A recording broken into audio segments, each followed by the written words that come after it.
के 10 बज रहे हैं। आप आज तक पर दस्तक देख रहे हैं। नमस्कार, मैं रोहित सरदाना आपका स्वागत करता हूं। खबर तो सब दिखाते हैं, लेकिन जनता के मुद्दे पर जब आज तक दस्तक देता है तो सरकारों को सुनना पड़ता है। आज की दस्तक में सबसे पहले बात करेंगे आज तक की दस्तक से कैसे एक घंटे में बेरोजगारों को भरोसा देने के लिए सरकार के दो मंत्री दौड़ पड़े। आज की दूसरी दस्तक देंगे देशद्रोह और असहमति में फर्क, क्या पुलिस की समझ में नहीं आता है। और आज की तीसरी दस्तक होगी पश्चिम बंगाल में किसानों का मूड बताने वाली। क्या ममता बनर्जी के मुकाबले मोदी सरकार की योजना पर पश्चिम बंगाल के किसानों का भरोसा ज्यादा बढ़ रहा। तो शुरू करते हैं आज की पहली दस्तक के साथ, जिसने कान में तेल डालकर बैठी एक सरकार को जगा दिया। कल रात 10 बजे हमने देश के 3 राज्यों में, राजस्थान, उत्तर प्रदेश और गुजरात में चयन के बाद भी बेरोजगार छोड़ दिए गए नौजवानों का मुद्दा उठाया। खबर चलने के ठीक 1 घंटे के भीतर राजस्थान की पूरी सरकार जाग गई। 2 मंत्री दौड़ते हुए धरना देने वाले बेरोजगार युवाओं के पास पहुंचे। आज तक की दस्तक देखकर 1 घंटे बैठक करके बेरोजगारों को 10 दिन के भीतर सारी समस्याओं का हल निकालने का लिखित भरोसा भी दिया। लेकिन सवाल बाकी है, भरोसा मिला है, नियुक्ति कब मिलेगी? खबर चलते ही दौड़ पड़े 2 मंत्री। ऐसी होती है आज तक की दस्तक। हम बेरोजगार के लिए जितनी आपने आवाज उठाई है, तो गवर्नमेंट हमारी नहीं सुन रही थी। आपकी वजह से वो गवर्नमेंट नहीं। जहां रिपोर्ट चलते ही मंत्री लिखित भरोसा देने लग जाएं, ऐसी होती है आज तक की दस्तक। दस्तक में हमारा स्पेशल 2 बार प्रोग्राम दिखाया, तो आपको बहुत बहुत धन्यवाद। आपने बेरोजगारों की आवाज आज तक है तो नौजवानों को भरोसा है, और इस भरोसे के लिए जयपुर से लगातार दस्तक देते रहे संवाददाता शरद कुमार 9 दिन से अपनी अटकी हुई नौकरियों के लिए धरना देते हजारों बेरोजगारों के बीच से शरद कुमार रिपोर्टिंग करते रहे। नतीजा ये कि जिस धरना स्थल पर 9 दिन के बाद भी सरकार का एक मंत्री कदम रखने को तैयार नहीं हो रहा था और फंसी हुई सरकारी भर्तियों को जारी कराने में बेरोजगार तड़पने लगे थे, वहां से 23 फरवरी की रात 10 बजे आज तक के शो दस्तक में रिपोर्ट चलती है। ये वो नौजवान है जिनके पास डिग्री है, योग्यता है, लेकिन नौकरी नहीं है। आपने हमेशा सुना होगा, पढ़ोगे लिखोगे तो बनोगे नवाब। लेकिन क्या कारण है कि हालत अब पढ़ोगे लिखोगे तो बनोगे बेरोजगार जैसी हो रही? आज इसकी एक बड़े स्तर पर जमीनी रिपोर्टिंग के साथ रिपोर्ट हमने आपके लिए तैयार की है। संवाददाता शरद कुमार नौजवानों की मांग को सरकार तक पहुंचाते हैं। 7 साल हो गए, ज्वाइनिंग नहीं दे रहे, अभी तक सिलेक्शन भी हो गया, डॉक्यूमेंट वेरिफिकेशन सब कुछ हो गया। हम मरे चाहिए, हम ऐसे ही धूप में रहेंगे। मंगलवार रात 10 बजे दस्तक ने राजस्थान के बेरोजगारों पर रिपोर्ट दिखाई। ठीक 1 घंटे के भीतर रात 11 बजे राजस्थान के 2 मंत्री बेरोजगारों के बीच पहुंच जाते हैं। आपकी टीवी स्क्रीन पर इस वक्त जो तस्वीर है वो मंगलवार रात 11 बजे की है। गहलोत सरकार के मंत्री सुभाष गर्ग और राजेंद्र यादव आज तक की रिपोर्ट देखने के बाद धरना देते नौजवानों को भरोसा देने पहुंचते हैं। आप हमारी मंशा पर शक ना करें, ये मैं कह सकता हूँ। और ये कमेटी जल्दी ही 10 दिन में ही एक बैठक करेगी, जिसमें आपके प्रतिनिधि बुलाए जाएंगे। और फिर देखिए आपकी दस्तक का असर क्या होता है। मंत्रियों ने भरोसा दिया, लिखित भरोसा, साइन करके भरोसा, वो भरोसा जो आपकी दस्तक के बाद एक सरकार को देना पड़ा। कहना पड़ा कि कमेटी बनाकर सारी मांगे नौकरी देने की सुनेंगे, 10 दिन में बैठक बेरोजगारों के साथ करेंगे। रात को दस्तक में प्रोग्राम दिखाए जाने के बाद राजस्थान सरकार के 2 मंत्री धरना स्थल पर पहुंचे और बेरोजगारों से वादा किया कि उनकी मांगों को 10 दिन में पूरा किया जाएगा।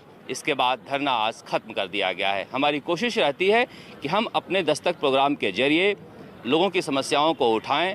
सरकार अगर नहीं सुन रही है तो सरकार तक आवाज़ पहुंचाएं, और हमारी ये कोशिश यहाँ पर सफल हुई है। हम बेरोजगार के लिए जितनी आपने आवाज उठाई है, तो गवर्नमेंट हमारी नहीं सुन रही थी। आपकी वजह से वो गवर्नमेंट ने ये आश्वासन का एक्शन लिया है लिखित में। हम आपका बहुत बहुत तहे दिल से शुक्रिया करते हैं। हमेशा आपके साथ रहेंगे और आपकी आवाज जैसे हमारी बुलंद करते हो, हम आपका बहुत धन्यवाद करते हैं। मैं आज तक को और आपको भी धन्यवाद देना चाहूँगा, जो आपने दस्तक में हमारा स्पेशल 2 बार प्रोग्राम दिखाया, हमारी आवाज़ बुलंद की। आवाज़ लोकतंत्र में चौथे स्तंभ से बुलंद होती है, आपने बुलंद की, तो इसका परिणाम है कि आज हमें न्याय मिला है। और मुझे विश्वास है कि आगे भी आप बेरोजगारों का ऐसा साथ देते रहेंगे। इसके बाद मुख्यमंत्री अशोक गहलोत को भी कहना पड़ता है कि बेरोजगारों पर दस्तक उन तक पहुंची है। करती है हमारे यहाँ पर्दोबाड़ी के मार्शल वाले वो हमारा नौजवान साथी का नाम उपेंद्र यादव, उपेंद्र यादव जी, पर हमने उनकी भावना का तो नहीं किया, यही जम्मू कश्मीर। दस्तक के दम पर मिले सरकारी भरोसे के कारण ही जहां धरना चल रहा था वहां सड़क खाली होने लगी, जहां भीड़ जुटी थी बेरोजगारों की वहां दरिया समेटी जाने लगी। प्रदर्शनकारियों के हाथ से बनाई गई तख्तियां किनारे हो गईं, गद्दे सिमट गए, बैग पैक हो गए, धरना खत्म हुआ। लेकिन बेरोजगार युवाओं के हक के रोजगार के लिए दस्तक जारी रहेगी। ऐसे में जरूरी है दस्तक दी जाए बेरोजगारी पैदा करने वाली। शरद कुमार, जयपुर, आज तक। कल हमने 3 राज्यों के बेरोजगारों की समस्याओं पर दस्तक दी थी। 2 और राज्यों का अपडेट भी आपको बता देते हैं। उत्तर प्रदेश में यूपी अधीनस्थ सेवा चयन आयोग में लटकी भर्तियों को लेकर परेशान युवाओं के मुद्दे पर यूपी SSSC के प्रमुख भरोसा दे रहे हैं कि अप्रैल तक सारी अटकी हुई भर्तियों का रिजल्ट से लेकर बाकी पूरी प्रक्रिया खत्म कर ली जाएगी। गुजरात में चयन होने के बावजूद अलग अलग विभागों में लटकी हुई नियुक्तियों के मुद्दे को दस्तक में उठाने के बाद डिप्टी सीएम नितिन पटेल ने भरोसा दिया है कि जल्दी हर विभाग से क्लियरेंस मिलने के बाद सभी नौजवानों को नियुक्ति पत्र जारी किए जाएंगे। लेकिन हमारी दस्तक थमेगी नहीं, क्योंकि हम खबर को बीच में नहीं छोड़ते। हम अंजाम तक खबरों का पीछा करेंगे। जल्दी इन राज्यों में युवाओं को दिया भरोसा अधिकारियों और मंत्रियों ने पूरा नहीं किया तो आपके बीच से हम दोबारा रिपोर्ट करेंगे और दोबारा इस मुद्दे को उठाएंगे। और अब खबरों की दस्तक में बात उस मुद्दे की जिसने कल शाम से एक बार फिर सुर्खियां बटोरी। मुद्दा है देशद्रोह का कानून, क्योंकि देशद्रोह के अपराध और सरकार के विरोध में जो फर्क अदालतें बताती आई हैं, आरोप है उसी फर्क को पुलिस भूल जाती है। नतीजा, देशद्रोह की आरोपी पर्यावरण एक्टिविस्ट दिशा को जमानत देते हुए दिल्ली की अदालत कड़ी और सख्त टिप्पणियां करती है। पहले देखिए कि देशद्रोह का कानून क्या है।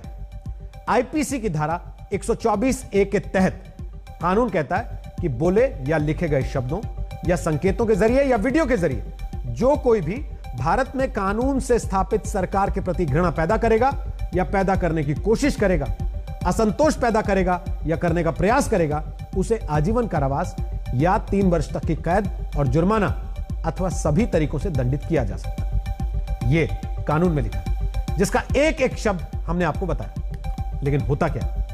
आरोप है कि कानून की गलत व्याख्या करते हुए जगह जगह पुलिस देशद्रोह के फर्जी मुकदमे लगाती है, जिसके कारण केस सैकड़ों पर होते, दोषी साबित 10% हो पाते हैं।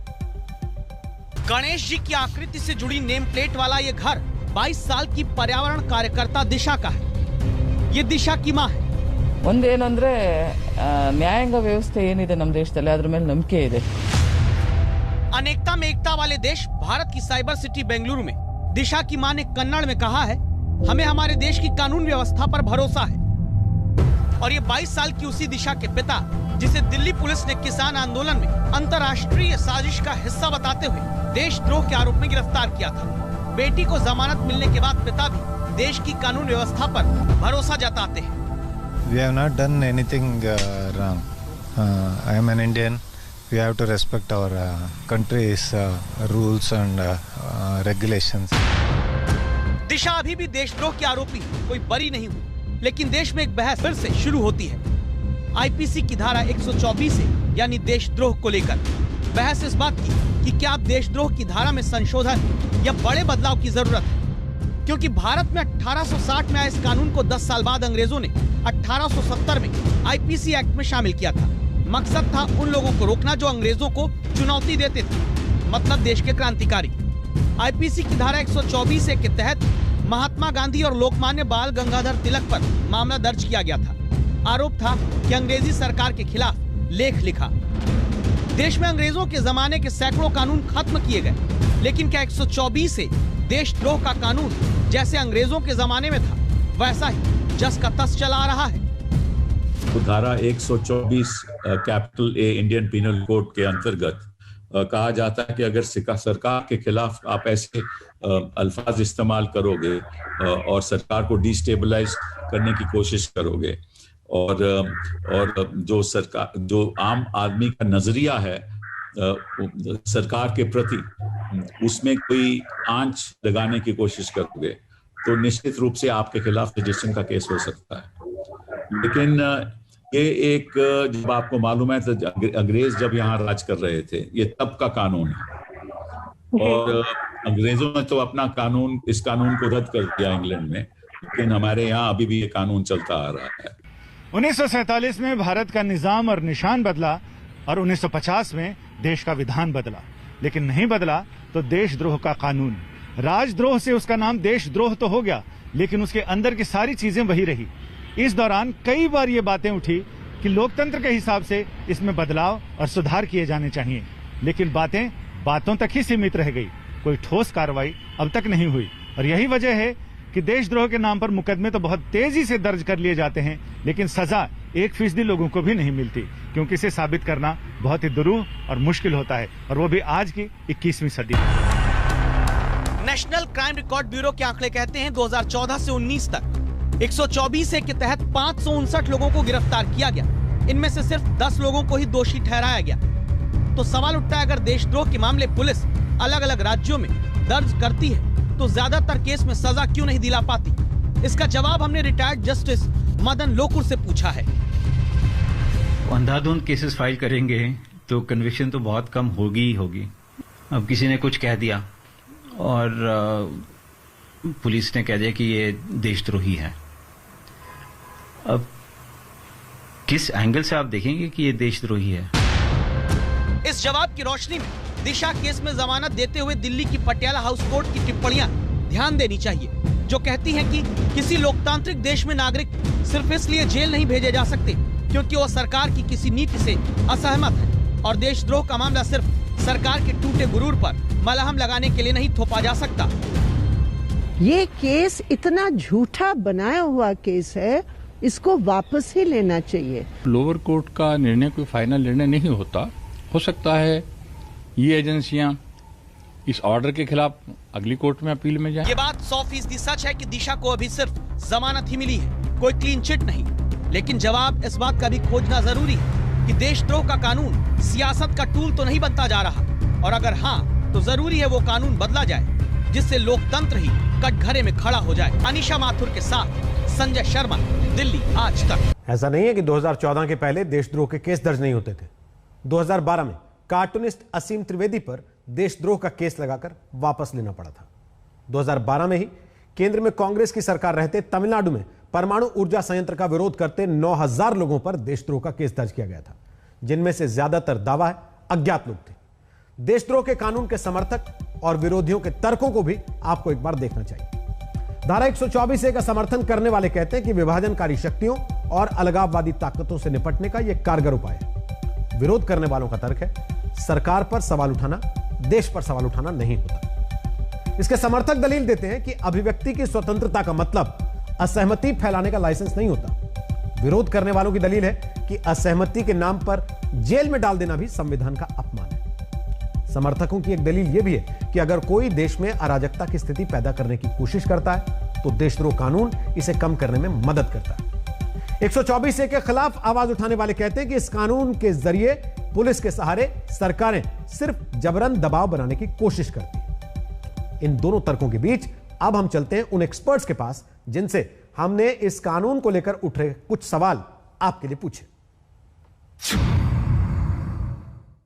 जो सुप्रीम कोर्ट ऑफ इंडिया है, उन्होंने ये तय किया है कि सेडिशन तभी आप किसी के खिलाफ सेडिशन की कार्रवाई कर सकते हो अगर जो भी व्यक्ति कोई ऐसी कंस्पिरेसी करता है, कोई ऐसे वाक्य इस्तेमाल करता है या कोई इशारों के साथ ऐसा काम करता है जिसकी वजह से हिंसा का वातावरण पैदा हो और हिंसा को उत्साह देने वाली अगर जो बातें हैं वो केवल सेडिशन के अंतर्गत आएंगी। लेकिन अगर किसी आप प्रोटेस्टर के खिलाफ सेडिशन चार्ज करोगे या किसी टूल किट की वजह से किसी ने टूल किट में कोई अपना सपोर्ट किया, किसानों का सपोर्ट किया, उसके खिलाफ सेडिशन की आप कार्रवाई करोगे तो वो सुप्रीम कोर्ट के जो जजमेंट्स है उनके अंतर्गत नहीं है। तो इसीलिए जो कन्विक्शन रेट है वो बहुत कम थी है और इसीलिए लोगों को रिहा भी किया जाता है। पर सुप्रीम कोर्ट ने कहा है कि अगर आप डिसअफेक्शन स्प्रेड कर रहे हैं, लोगों को कह रहे हैं कि ये जो गवर्नमेंट है बिल्कुल बेकार है, इसे निकाल दीजिए। ये ऐसा कहने में कोई प्रॉब्लम नहीं है, पर अगर इसके साथ वायलेंस हो तब प्रॉब्लम है। तो देशद्रोह के साथ वायलेंस भी होना चाहिए, ये सुप्रीम कोर्ट ने कहा था 1960-65 में। तो ये लॉ है पिछले 60 साल से। सरकार और देश में अंतर है, तो इसलिए उस वक्त जो थी, अब उन्होंने कहा कि इसको बैलेंस करना पड़ेगा। जो डेफिनेशन है सेडिशन की, इसको बैलेंस करना पड़ेगा ताकि जो अधिकार आर्टिकल 19 में हर एक नागरिक को दिया गया है, हर एक बाशिंदे को दिया गया है, वो अधिकार जो है वो फ्रस्ट्रेट नहीं हो सकता। सुप्रीम लॉ जो है वो कॉन्स्टिट्यूशन है।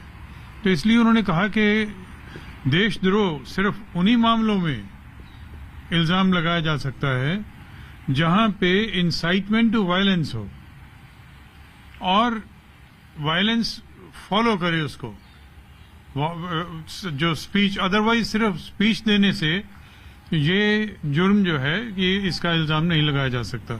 लोग ये कहें खालिस्तान जिंदाबाद, वो अपने आप में देशद्रोह नहीं बनता है। अगर उनके पास कोई हथियार नहीं है, किसी लोगों के पास जिनको वो कह रहे हैं वो हथियार नहीं है, तो ये सेडिशन नहीं बन सकता। See, it is the police which creates the FIR, not the government. It's the police which writes an FIR. And let me tell you, in simple cases which are punishable with say up to 5 years, if the police is trigger happy, it will put in a section or 2 sections which will take you to 10 years. And the moment that happens, the entire jurisprudence changes and the judge feels, oh, it's a very, very serious offense. It may not be. And therefore, bail is deprived. तो ये experts भले ही कुछ राजनीतिक पार्टियों से भी जुड़े हों, लेकिन देश के कानून और संविधान के जानकार हैं। और इनसे राय लेने के बाद हमने कुछ और अध्ययन किया। सुप्रीम कोर्ट पहले देशद्रोह के मामलों को लेकर क्या कुछ कह चुका है। 1962 में केदारनाथ सिंह पर एक भाषण के मामले में बिहार सरकार ने देशद्रोह का केस दर्ज किया था। तब आज से 59 साल पहले सुप्रीम कोर्ट ने कहा था कि भाषणों पर तभी देशद्रोह का मामला है जब उसकी वजह से कोई हिंसा, असंतोष या सामाजिक असंतुष्टिकरण बढ़े। केवल 1 या 2 बार नारे लगाने को सरकार के खिलाफ घृणा या असंतोष फैलाने के रूप में नहीं देखा जा सकता। ब्रिटेन में विवाद के बाद 2009 में और न्यूजीलैंड में 2007 में देशद्रोह के कानून को खत्म किया जा चुका। ऑस्ट्रेलिया में 1985 के बाद से ही इस कानून के दायरे को सीमित किया गया। भारत में भी कानून का गलत इस्तेमाल ना हो और ना ही अभिव्यक्ति की आजादी की आड़ लेकर कोई सिर्फ सत्ता विरोधी मानसिकता के कारण देश के खिलाफ जाए, इसको लेकर लगातार बहस चल रही है। और राजनीति की चक्की में आम आदमी कैसे पीसा जाता है, इसकी अगली दस्तक पश्चिम बंगाल से है। आज प्रधानमंत्री किसान सम्मान निधि योजना को 2 साल पूरे हो गए। ये वो योजना है जिसमें किसानों को 3 किस्त में 1 साल के भीतर 2-2 हजार रुपए करके कुल 6 हजार रुपए दिए जाते हैं। पश्चिम बंगाल में अब चुनाव है। केंद्र की योजना की इस रकम से बंगाल के किसानों का डेटा तक टीएमसी सरकार ने नहीं दिया।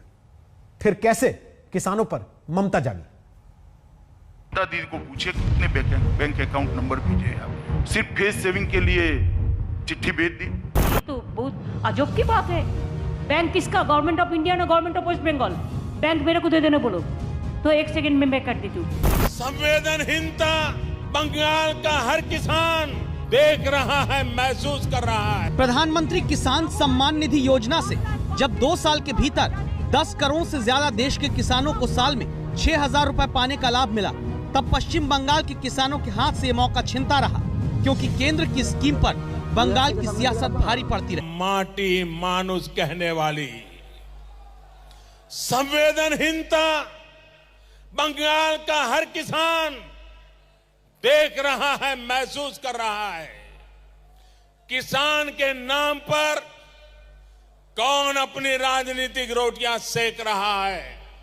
मैं बंगाल के किसानों को वादा करता हूं कि देश के और किसानों को जो लाभ मिला है, आपको जिस लाभ से वंचित रखा गया है, वो पुराने पैसे भी भारत सरकार बंगाल के किसानों को दे देगी।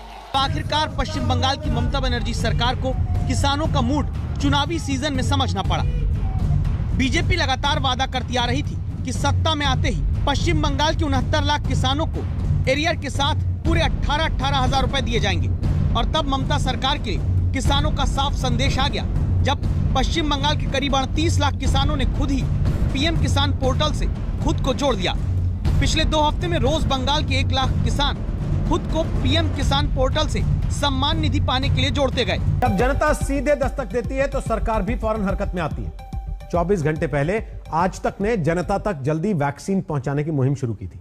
सरकार से मांग की थी कि प्राइवेट अस्पतालों में भी लोगों को वैक्सीन लगाई जाए। आज तक पर रिपोर्ट दिखाने के 15 घंटे के भीतर ही सरकार ने बड़ा फैसला लिया है। अब 60 साल से ज्यादा उम्र वालों को 1 मार्च से वैक्सीन दी जाएगी। 10,000 सरकारी केंद्रों में वैक्सीनेशन होगा और 20,000 से ज्यादा प्राइवेट अस्पतालों और नर्सिंग होम में आपको कीमत चुकाकर टीका लगवाने की सुविधा। 23 फरवरी 2021 आज तक ने एक मुहिम शुरू की। सरकार एक काम कीजिए, वैक्सीन अब बांट दीजिए। जनता के साथ खड़ा रहने वाला न्यूज चैनल आज तक आज जनता को जल्द से जल्द वैक्सीन दिलाने की मुहिम शुरू कर रहा है। सरकार अब एक काम कीजिए, वैक्सीन अब बांट दीजिए। हमारे वैक्सीन निर्माता क्या ये सारे सरकारी हैं क्या? आज मानवता के काम अगर भारत आ रहा है तो हमारे इस प्राइवेट सेक्टर का भी बहुत बड़ा रोल है, प्राइवेट एंटरप्राइज का रोल है। ने प्रधानमंत्री की इसी मंशा के आधार पर सवाल पूछा कि अगर देश की तरक्की के लिए पब्लिक प्राइवेट भागीदारी जरूरी है तो फिर टीकाकरण कार्यक्रम सरकार प्राइवेट सेक्टर पर भरोसा क्यों नहीं कर रही? सवाल सीधा है, अगर प्राइवेट सेक्टर की कंपनियां वैक्सीन बना सकती हैं, देश उन पर गर्व कर सकता है, उनके जरिए वैक्सीन डिप्लोमेसी कर सकता है, तो फिर टीकाकरण अभियान में सरकारी तंत्र का बोलबाला क्यों है? क्यों सरकार प्राइवेट अस्पतालों को वैक्सीन देने से हिचक रही है, जबकि इससे टीकाकरण की रफ्तार कई गुना बढ़ सकती है? कोरोना को रोकने के लिए और वैक्सीनेशन को और फास्ट करने के लिए और तेज करने के लिए जितना ज़्यादा हम लोग प्राइवेट हॉस्पिटल प्राइवेट सेक्टर को इन्वॉल्व करेंगे, क्योंकि प्राइवेट हॉस्पिटल का इंफ्रास्ट्रक्चर बहुत अच्छा होता है, वहाँ पे आईसीयू सेटअप है, बेड्स है, डॉक्टर्स है, सब चीज़ें अवेलेबल है। और स्पीड अप करने के लिए हमारे पास वैक्सीन की कमी नहीं है। स्पीड अप करने के लिए जल्दी से जल्दी लगाने के लिए प्राइवेट हॉस्पिटल प्राइवेट सेक्टर को इन्वॉल्व करना ही चाहिए। आज तक की मुहिम रंग लाई। ये रिपोर्ट दिखाए जाने के 15 घंटों के अंदर निजी अस्पतालों में वैक्सीन लगाने को मंजूरी मिल गई। यानी अब 60 साल के ऊपर के लोग और 45 साल से ज्यादा के लोग जिन्हें कोई बीमारी है वो अपनी सहूलियत के हिसाब से वैक्सीनेशन के लिए सरकारी या फिर प्राइवेट अस्पताल में से किसी एक को चुन सकते हैं। 10,000 सरकारी केंद्रों पर और लगभग 20,000 से भी ज्यादा प्राइवेट केंद्रों पर हॉस्पिटल्स में ये टीकाकरण होगा। और उसमें सबसे बड़ा फैसला ये है कि जो 10,000 सरकारी केंद्रों पर जाकर टीका लगवाएंगे, कोई भी हो, उसको मुफ्त टीका लगेगा। सरकारी हॉस्पिटल में मुफ्त लगेगा सरकारी केंद्रों पर, और प्राइवेट में जो लेंगे उनको अर्थात उसका शुल्क देना पड़ेगा। और वो शुल्क कितना होगा, कितनी फीस होगी, तो स्वास्थ्य विभाग 2-3 दिन में उसके बारे में घोषणा करेगा। देश के बड़े उद्योगपति अजीम प्रेमजी ने दावा किया है कि प्राइवेट सेक्टर की मदद से 60 दिनों में 50 करोड़ लोगों को कोरोना का टीका लगाया जा सकता है। जानकारों को भी लगता है कि सरकार का ताज़ा फैसला कोरोना के खिलाफ जंग को निर्णायक दौर में ले जाएगा। दिल्ली से मिलिंद शर्मा के साथ आज तक ब्यूरो। जब तक सबको वैक्सीन नहीं लगती, मास्क ही बचाव है। सरकार लगातार इसे लेकर लोगों को जागरूक कर रही है। मास्क नहीं पहनने वालों से जुर्माना वसूला जा रहा है, लेकिन नेताओं के साथ ऐसा नहीं होता। किसकी हिम्मत है कि उन पर जुर्माना करे? लोकतंत्र में हो रहे इसी दोहरे बर्ताव के खिलाफ आज हम दस्तक दे रहे हैं। शुरुआत बिहार से करते हैं। रिपोर्ट की शुरुआत एक अहम आंकड़े से, जो सवाल पूछती है, क्या नेता, मंत्री, विधायक जनता से बड़े हैं? पंजाब, जहां मास्क न पहनने पर लोगों पर 1.5 करोड़ रुपए का फाइन लगा। मुंबई, जहां मास्क न पहनने पर जनता को 30 करोड़ 50 लाख रुपए की चपत लगी। बिहार, जहां पिछले साल लॉकडाउन के 3 महीनों में ही पब्लिक की जेब से 12,77,000 रुपए निकल गए। लेकिन नेताओं का क्या, उनसे जुर्माना क्यों नहीं वसूला जाता? कैसे सिस्टम का सारा जोर सिर्फ जनता पर चलता है? ये बात आप बिहार विधानसभा की तस्वीर देखकर खुद ब खुद समझ जाएंगे। सोशल डिस्टेंसिंग देश को बर्बाद कर दिया, फिजिकल डिस्टेंसिंग का प्रचार करिए। सोशल डिस्टेंसिंग जो आप लोग कह रहे हैं, इसी में तो ये हो रहा है कि लोग नहीं मान रहा है कि भाई आखिर समाज से कैसे भाग जाएगा। तो क्या इसी सोच के चलते बिहार विधानसभा विधायक मास्क नहीं लगा रहे, जिसने जाग के ऐसे पोस्टरों को बेईमानी कर दिया है? बिहार विधानसभा में कोई मास्क क्यों नहीं पहन रहा? आज तक संवाददाता रोहित कुमार सिंह ने ये सवाल कांग्रेस के विधायक मुन्ना तिवारी से किया, तो उनका जवाब था, कौन सा कोरोना? कोरोना अभी खत्म नहीं हुआ, आपका मास्क कहाँ है? देखिए, कोरोना तो हमारे बिहार में था ही नहीं। हम तो मानते कोरोना को नहीं है, इसलिए नहीं मानते हैं कि जब कोरोना पिकअप पर था तो हम लोगों ने जिस तरीके से जल सेवा की भावना से रोड पर सड़क पर उतर के हम लोगों ने जल सेवा कर रहे काम किया, तो कोरोना उस समय नहीं था। अब तो वैक्सीन आ गया है, देश में वैक्सीन लॉन्च कर रहा है, विधानसभा में भी अगले सप्ताह या अगले महीने में लॉन्च करेगा, हम लोग इंजेक्शन लेंगे तो कोरोना नहीं है। राहुल गांधी भी अपनी पार्टी के इस विधायक की बात सुनकर हैरान हो जाएंगे, लेकिन सवाल ये है कि क्या कोई आम आदमी जिसका मास्क न पहनने पर जुर्माना लगाया जा रहा हो, वो ये कहकर बच सकता है? जवाब आप जानते हैं। कोरोना से डर नहीं लगता? काहे कौन चीज कोरोना से डर? हमको ना हार्ट का प्रॉब्लम है, ना किडनी का प्रॉब्लम है, हम लोग कोई प्रॉब्लम नहीं, तो कोरोना आएगा कहाँ से? हम लोग मेहनत आदमी है, हम लोग को है कोरोना नहीं है। हम लोग किसान के घर से आते हैं, किसान के बाल बच्चे हैं, खेत में भी हम लोग काम करने का मौका मिलता है, हम लोग कुदाल भी चलाते हैं, खुरपी भी चलाते हैं, तो हम लोग कोरोना कहाँ से आएगा? बिहार विधानसभा में क्या पक्ष क्या विपक्ष, कोरोना को लेकर जागरूकता की भारी कमी है, नियमों की धज्जियां उड़ रही हैं। विधायक मंत्री छोड़िए, डिप्टी सीएम तारकिशोर प्रसाद खुलेआम बिना मास्क के घूम रहे हैं। आप यहाँ पे तस्वीरें देख सकते हैं, डिप्टी सीएम तारकिशोर प्रसाद ने भी मास्क नहीं पहना हुआ है। बगैर मास्क के नहीं प्रवेश करें भवन में। नहीं, मास्क तो है, मास्क तो है ये, मास्क तो है ये, क्या दिक्कत? तो लगाना भी चाहिए था ना। लगाए थे भैया, आप किसी से बात कर रहे हैं तो मास्क हटा के ना बात करेंगे। सवाल है कि जो नेता जनता पर जुर्माना लगाने वाले कानून बनाते हैं, वो खुद उनका पालन क्यों नहीं करते?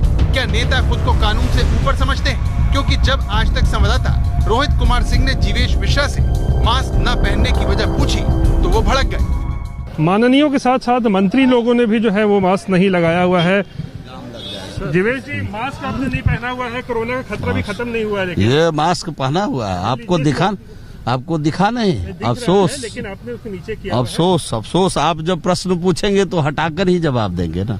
कोरोना खत्म हो गया है, अभी खतरा बरकरार है? नहीं, कोरोना का खतरा तो बरकरार है ही, और आपको भी हम कहेंगे जो पूरा ध्यान रखिए, इसका ख्याल करिए। आप लोग बहुत सट के प्रश्न पूछ रहे हैं, एकदम सटे हुए हैं, थोड़ा दूरी बना के प्रश्न पूछिए। कौन सट कर कोरोना के खतरे को बढ़ा रहा है, अब उसका सबूत देखिए। मंत्री ने गुस्से में तो कह दिया कि वो मास्क लगाते हैं, लेकिन सच क्या है ये देखिए। मंत्री जी, आप भी देख लीजिए, क्या आपने मास्क लगा रखा है?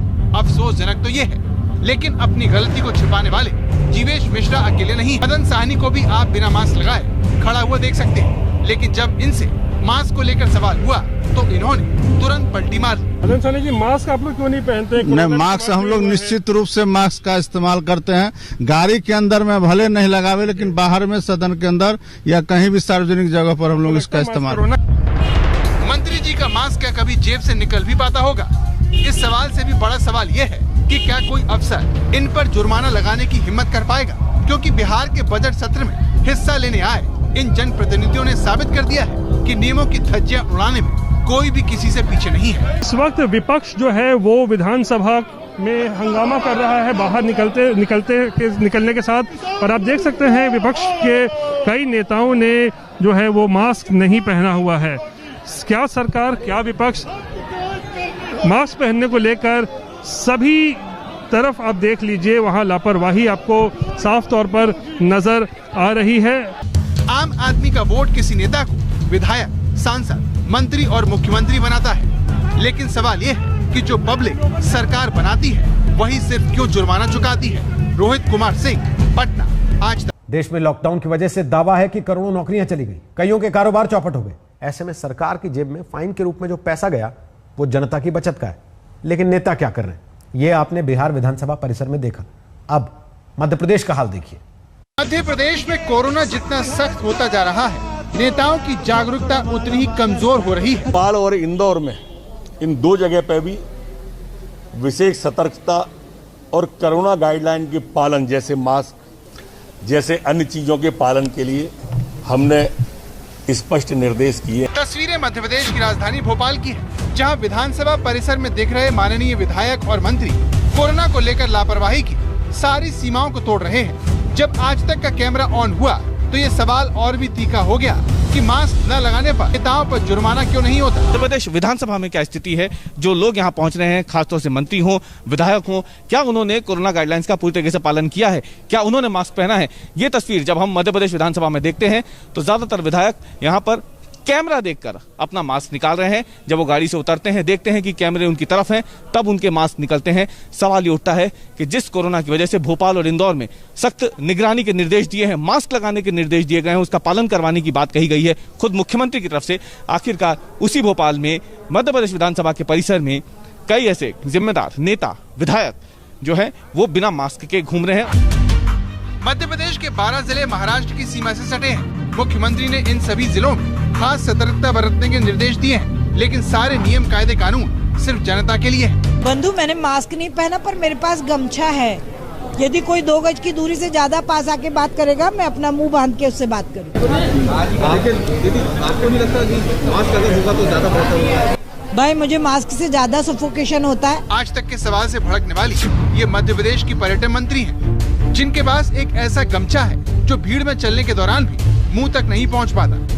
लेकिन इनके गमछे की कहानी की तरह कोरोना को लेकर इनकी सोच भी किसी की समझ से पर। मैं वैदिक जीवन पद्धति अपनाती हूँ। सूर्योदय सूर्यास्त के वक्त अग्निहोत्र करती हूँ। सस्वर दुर्गा सप्तशती और हनुमान चालीसा का पाठ करती हूँ। शंख का नाद करती हूँ। ये सारी चीजें वातावरण को सकारात्मक बनाती हैं और रोग प्रतिरोधक क्षमता को भी बढ़ाती हैं। सकारात्मकता से रोग प्रतिरोधक क्षमता बढ़ सकती है, लेकिन इससे आपको कोरोना नहीं होगा, इसका कोई भी वैज्ञानिक आधार मौजूद नहीं है।